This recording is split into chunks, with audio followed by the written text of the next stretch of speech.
아주 고령, 그러니까 70대, 80대 하기가 어렵습니다. 안녕하세요. 닥터 주사부입니다. 자, 오늘은 자궁탈출증이라는 질환을 알아볼 텐데요. 사실 이 질환은 아주 고령, 그러니까 70대, 80대, 60대도 계시지만 이런 분들한테 많이 옵니다. 자, 이 질환은 질입구가 느슨해져서 질 안쪽에 있는 장기들이 밑으로 빠져나오는 그런 질환이 되겠습니다. 근데 우리가 질 입구가 느슨해질 이유는 딱 한 가지밖에 없죠. 출산을 했을 때 이제 아기가 산도를 통해 나오고 나면 그만큼 질이 좀 느슨해지게 됩니다. 특히 애를 많이 낳은 경우, 과거 같으면 4명, 5명 이렇게 출산하신 분들이 계시고, 또 병원 아니고 집에서 또 출산하신 경우, 병원에서 출산하시면 이제 회음절개라고 해서 출산 부위를 회음절개를 하고 나서 나중에 잘 봉합을 해줍니다. 그러면 어느 정도 이제 모양이 유지가 되고 거기에 장력이 잘 유지가 되는데, 예전에는 과거에 어땠습니까? 산부인과 병원 못 가고 이제 집에서 애를 낳기도 하고 산파분이 받아주시기도 하고, 그때는 봉합을 못했기 때문에 질 입구가 느슨해지는 경우가 많이 있죠. 근데 이제 이 질환의 특징 아니면 좀 안타까운 점은 뭐냐면, 고령의 아주머니들, 할머니들이 이 부분을 되게 누구한테 말씀을 못 하세요. 이렇게 본인은 힘들고 되게 이제 고민이 많이 되는 건데도 말씀을 못 하세요. 그 중에서도 참다 결국 말씀하시는 사람 누구냐면 딸.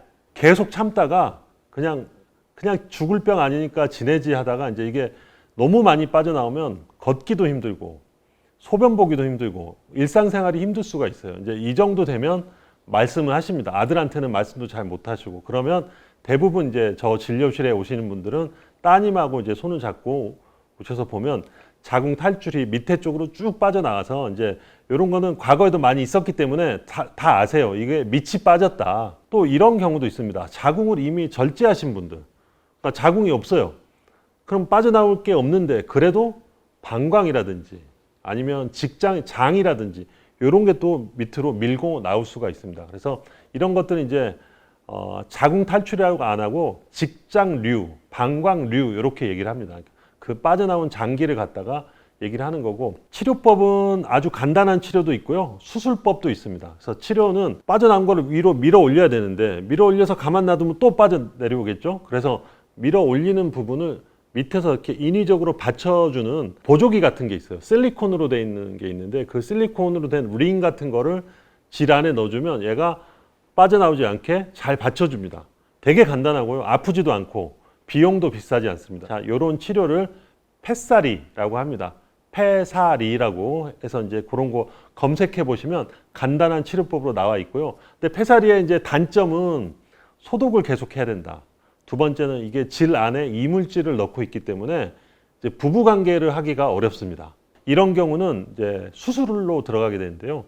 수술로서 이 내려와 있는 이 부분 장기들을 올려놓고 다시 못 빠져나오게 근막이라고 하죠. 근막이나 연부 조직들을 타이트하게 이렇게 잘 봉합을 해주는 그런 수술을 하게 됩니다. 그리고 마지막으로 질 입구를 좀 좁혀주는 우리 잘 아는 이쁜이 수술을 마지막으로 이렇게 해주게 됩니다. 근데 이쁜이 수술은 맨 바깥쪽만 말하는 거고요. 이 탈출 수술은 안쪽까지 다 이렇게 봉합을 잘 해줘야 됩니다. 자, 그런데 이제 이 자궁 탈출을 치료를 하고 나니까 없던 요실금이 생겼습니다. 이런 경우가 있거든요.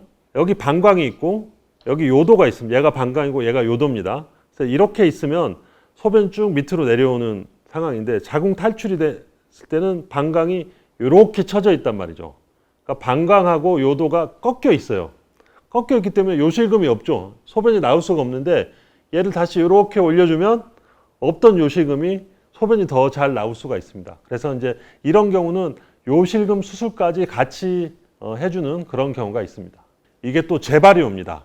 재발이 오는 경우는 다시 복압이 높아져서 배에 힘을 줘서 이제 밑에 쪽으로 힘이 가게 되면 이게 재발이 오게 됩니다. 그래서 이제 재발이 오지 않게 하는 방법, 또는 아예 처음부터 이게 오지 않게 하는 방법은 복압이 높아지지 않게 하면 됩니다.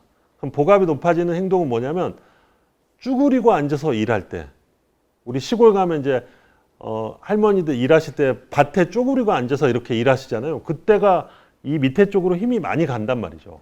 그래서 항상 목욕탕 의자 있죠. 목욕탕 의자를 그걸 깔고 앉으시면 쪼그리고 앉았을 때보다는 훨씬 힘이 덜 갑니다. 그래서 쪼그리고 일하지 않는다, 무거운 거를 들지 않는다. 이 두 가지. 그 다음에 나한테 뭔가 불편한 점이 있으면 자녀들한테 빨리빨리 말씀하신다. 이렇게 지켜주시면 되겠습니다. 할머니들의 고민, 자궁 탈출증에 대해서 알아봤습니다. 절대 혼자 고민하지 마시고 빨리빨리 말씀하십시오. 그리고 이 유튜브를 보시는 효자, 효녀 여러분, 어머니한테 꼭 요거 물어봐 주십시오. 지금까지 닥터 주사부였습니다.